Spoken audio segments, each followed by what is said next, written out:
мъжкия вариант. Толкова съдържателна и стилна програма, подготвена от Дупница. Мъжката фолклорна група Дупнишка дружина към същото читалище, Народно читалище Пенчо Славейков 1978. С радост и гордост го обявявам. Град Дупница с ръководител Ивайло Филов и песните, които ще звучат: Кога баба умираше. Тъжно заглавие, ама след това ще ни развеселят. С Калина Лиля Кършила, едно птиченце казва, че песента има такова заглавие, ама е много хумористична.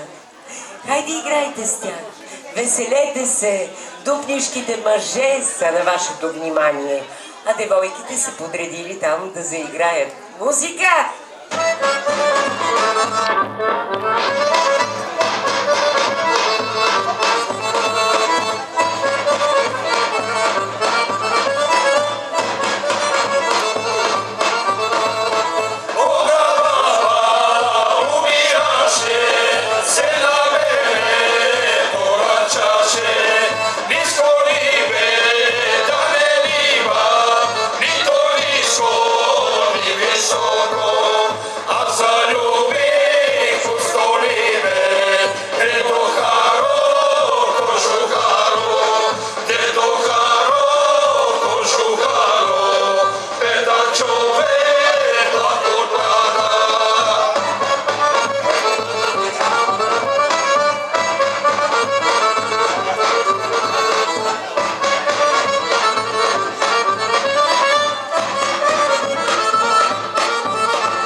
Пусти